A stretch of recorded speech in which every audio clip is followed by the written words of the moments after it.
All right, everybody, I'm Dr. Keloid, your board certified OB-GYN and healthcare executive here to help you live your healthiest and wealthiest life. The way that we do that is through doing 5 things. We meditate, we journal, exercise, and optimize our nutrition while we eat the Vivalife 5 foods, fruits, vegetables, nuts, grains, beans, and drink our water. But most importantly, we are here to educate, encourage, and inspire you to live your healthiest and wealthiest life.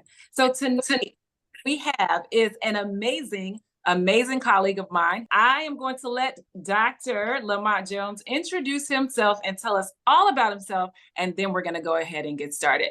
Dr. Jones, go ahead and take it away. All right, good afternoon. First, I want to thank you for this forum and being able to come on today and talk about a topic that's near and dear to my heart. Also want to say it was great seeing you this fall at Xavier at the homecoming. It's always great to be back and at Xavier where the soil is great, and to see where all the seeds have sprouted into amazing people and doing amazing things. So like Dr. O said, my name is Lamont Jones. I am a board certified otolaryngologist, also known as an ear, nose, and throat physician. And my subspecialty is facial plastic and reconstructive surgery. And that's the reason why I'm excited today to talk about a topic, keloid disease. So what is a keloid? A keloid is a scar. It's a wound that when it heals, it expands beyond the site of injury. Although it's a little bit of a misnomer to call it a scar, when keloids are actually skin tumors. So they're benign, non-cancerous skin tumors that affect mainly patients with skin of color, although it can affect anybody. It's a human-specific disease, meaning that there are no, there isn't a similar condition that affects animals. So why does keloids happen? So a keloid happens after you have injury to the skin. It mainly occurs in the head and neck area, on the trunk, so in the chest and the back, and in the abdomen region. The thing about keloids that makes it a real big issue is that patients that have keloids typically suffer from pain, they have itching, they have recurrent infection, especially if it occurs in the hair-bearing area. So a lot of times men would have them in the beard area, or people can get keloids in the scalp. And so because of the location, they can have recurrent infections that smell and cause a lot of irritation. The issue with keloids is that despite the fact that it's been known about since 1700 BC, there are 0 FDA-approved treatments for keloids. And so most of what we do is based off of expert opinion or consensus. And although some of the treatments work for some people some of the time, the majority of patients, or I would say a lot of patients, have recurrence, which can be up to 50%. And these patients suffer from the physical toil, but there are also issues emotionally and from a quality of life standpoint. And I'm excited today to talk further about keloids and to give more information on what I think are important steps to improve the outcome of patients that suffer from keloid disease. Well, that was an amazing introduction, and I think you already started going down the line. I know people are going to start having questions, so I want everybody that's a guest here to go ahead and start thinking about your questions. So go ahead and tell us a little bit more about these keloids, and what are some of the questions that your patients ask you about treatment and therapy as well? So when you talk about genetics, that's important. So we know that, again, we talked about keloids occurring mainly in patients with darker skin. So it's more common in those of African descent, of Asian descent, or of Middle Eastern descent, Hispanic descent. We know that keloids tend to group within families. So if you have a family member, a sibling or parent or first cousin that have keloids, you're at a higher risk of developing keloids. And we know that keloids occur mainly between the first decade and third decade of life. So that's between 10 and the 30s. And that, we believe, is because of changes in hormones. So a lot of people are going through puberty during that period of time. People are having kids. And so we know that along with genetics, there are risk factors associated with the change in hormones. The problem with, although we know who's at risk, we don't have a way to predict to certainty who may or may not develop a keloid. And so because of that, a lot of patients avoid, let's say, surgical procedure. So I'm a surgeon. And so if somebody comes in to me and they need to have a surgical procedure and they have a strong family history of developing keloids, they have to really consider what the downside may be to proceed with a procedure that may not necessarily be medically important at that time because of the risk of developing a keloid. So, you already started talking, I'm a surgeon too. So for me, I'm an OB-GYN, so a gynecologic surgeon, but I know we also have orthopedic surgeons on here and various medical physicians that are on here as well. So from a surgical standpoint, considering, let me just say, the obstetrical rate of C-sections is anywhere from 20 to 30%. Now, do keloids happen more in women or men? And then having that conversation with somebody that may need to have a cesarean section, what types of things should I be telling them? And of course, I'm going to refer them to you if they actually end up with keloids. But what kind of things should we, be discussing with them in that point? So that's a great question. So the literature is sort of mixed. There are some studies that show that there's no gender difference, so there's no sex difference between males and females. But there's some literature that does show that there are differences. I think the main thing to understand is that the location for keloids definitely changes based on your sex. So you talked about C-section. So it's actually very common for women after C-section to develop a keloid. And if somebody has a risk factor, meaning that they've had another keloid somewhere else, or they have a family member that has keloid, what I usually recommend when I'm contacted is for their surgeon to, there's a couple things you can do. Avoid sutures that are sort of outside of the skin. So, we typically describe them as like the baseball stitch. So it's better to have sutures that are underneath the skin, which helps prevent unnecessary extra trauma to the skin. Definitely avoid staples. And if the patient is at risk, we can do something. I usually recommend injecting the incision after surgery with a steroid like triamcinolone to help prevent the keloid from occurring. And these patients should be followed on a regular basis so that if there is evidence that the keloid is forming, that other interventions can be implemented as soon as possible to help prevent the keloid from progressing or to help minimize the effect of the keloid. No, that is so important because all of those things are so important that we can talk about and help prevent. And have you ever done consultations for people prior to going to surgery? Maybe you're not doing the actual surgery, but consultations with people that need more information so that they can know what information to potentially take to their physician so that they can prevent these things. Yeah, so I'm frequently contacted not only from my local area, but I get emails from patients from actually all over the world with questions about what they should and shouldn't do. I think the biggest thing is to educate yourself. So, part of this forum and our ability to talk today is about educating. It's about raising awareness about keloids. I think the problem with keloids is that for so long it's been considered a cosmetic condition. And so when it's cosmetic, it doesn't get the attention that it needs. I think we should really be referring to keloids as a disease. So I always like to say keloid disease, because when we classify something as a disease, we understand that it's not just the physical attributes that we see, but there are other implications that could be associated with the fact that you're more likely to develop keloids.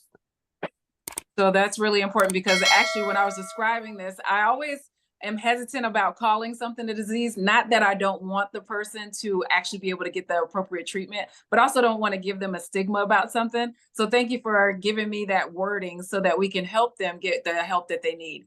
One of the questions that we had, of course, the teenage years, people are getting their ears pierced or different things pierced. So that being said, are there, for like, if you're about to go get your ears pierced or your lip pierced or even somewhere in your genitalia pierced, are there any preventive methods that we can recommend to people for that? Yeah, so if you have a personal history or family history, you really want to think twice or maybe 3 times about actually getting the piercing, because you're going to put yourself at risk. If you decide to get the piercing, I think that the best thing is to keep the area clean, try to avoid allowing it to get infected.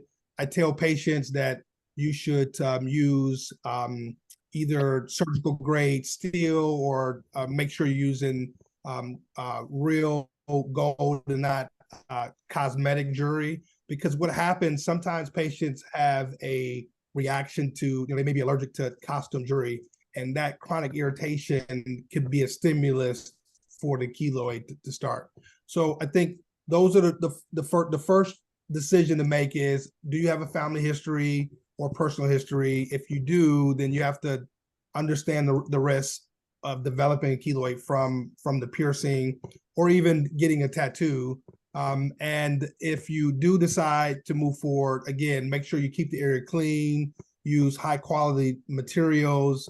And if you see any signs of growth in the area, then you should seek a provider that's has experience treating keloids so that they can examine it and give you the best options to either treat the keloid or prevent it from growing.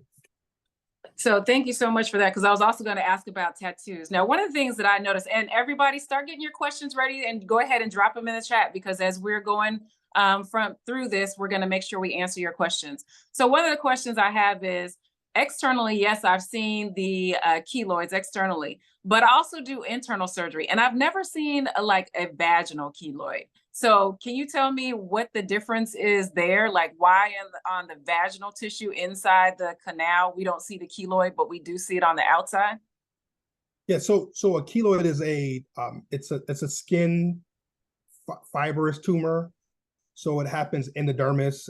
Although the keloids can get bigger and they can grow, they can sort of invade normal tissue deep, they really don't extend past the subcutaneous tissue.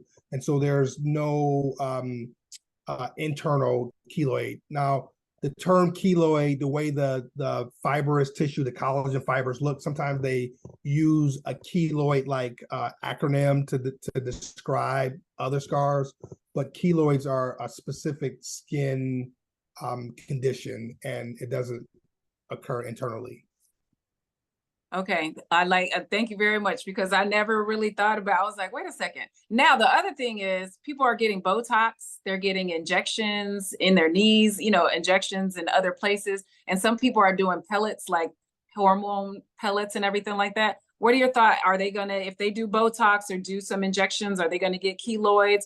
And as well as the testosterone pellets or any type of hormonal pellet, would you expect them to get keloids if it has to go under their dermis or their skin? Yeah, so I've personally not heard or seen any cases of people getting keloids from getting Botox. But one common time that people do get keloids is after some immunizations. And so it's not unheard of for patients to develop a keloid in a immunization location after getting immunization.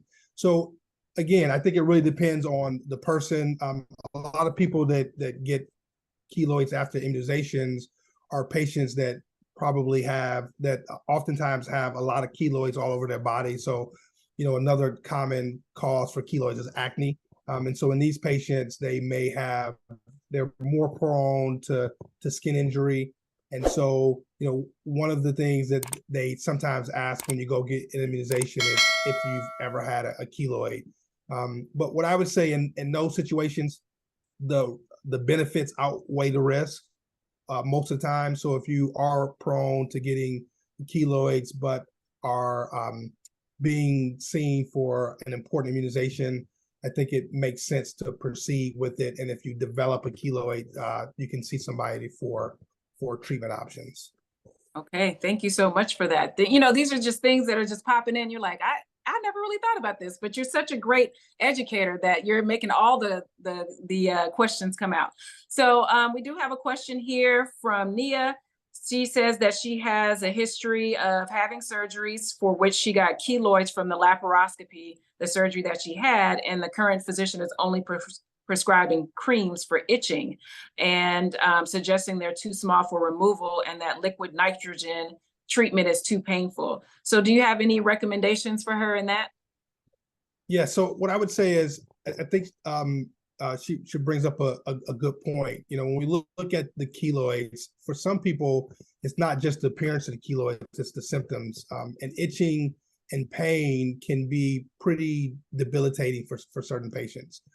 I would say that topical treatment sometimes works. So a topical steroid, they do make a steroid tape that sometimes patients use. I would also say that if the keloid is small, then considering something like an injection, so a triamcinolone injection, sometimes we mix triamcinolone, which is a steroid, with another medication called 5-fluorouracil, which is a chemotherapy drug that can help not only shrink the size of the keloid, but also can help alleviate some of the itching and pain.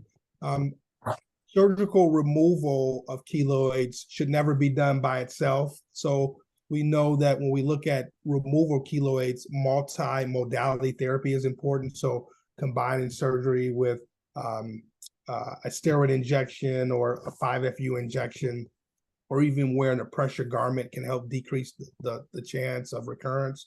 So if the keloids are truly small, I tend to discourage patients or recommend against having a surgical excision because that can make the keloid larger.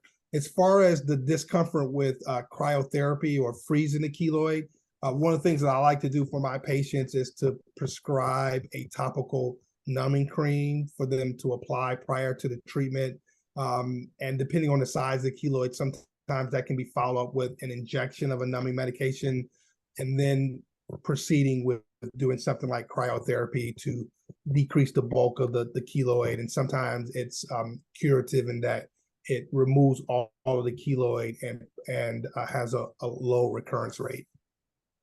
Awesome. That was a great question. Thank you so much for that. And thank you for that information as well. Remember, everything is educational here. So if you really want Dr. Lamont to give you more information, of course, we want to consult him so that he can give you the appropriate information for your personal history. But we thank you so much for that. We do have another question or statement.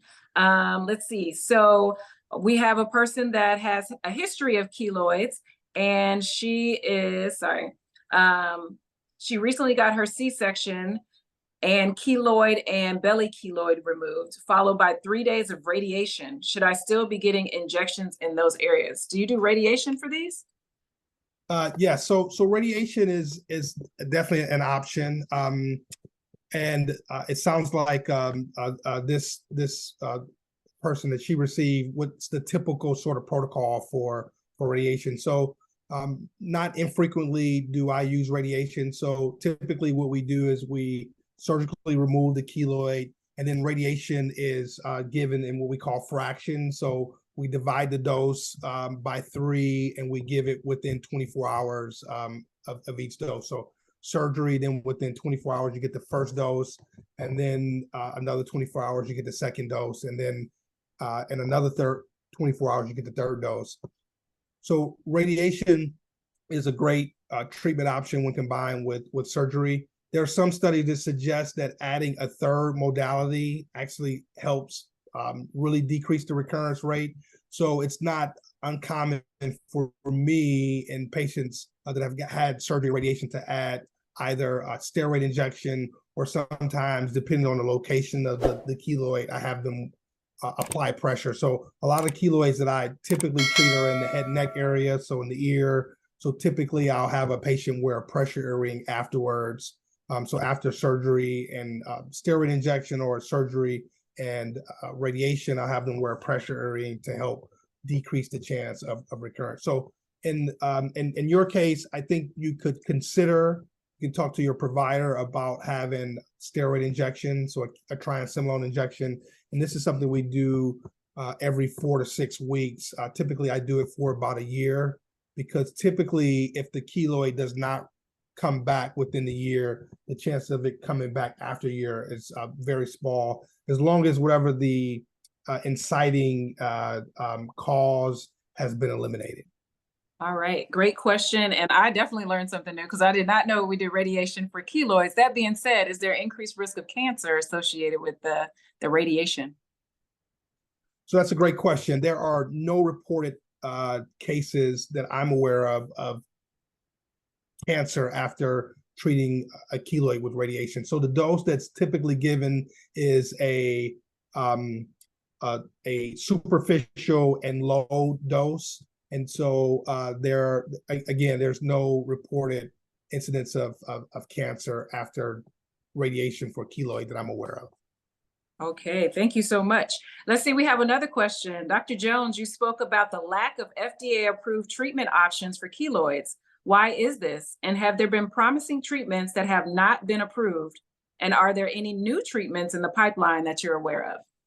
So that's a great question. So one of the things that I also do, besides practice in medicine, I do what we call translational research. So translational research is research with the goal of quickly moving the results from what we call bench to the bedside. So, a sort of analogy that I like to use is we see patients that have an issue, we take the problem to the bench, where we look for alternatives and treatments, and then we take that information that we learn back to the bedside. And so, I think it's a complex question. If you want my sort of uncandid feedback about why there aren't any treatments, I'll say that this is a condition that predominantly affects those with skin of color. And if you compare keloids to something similar as psoriasis, which has pretty similar symptoms and predominantly affects a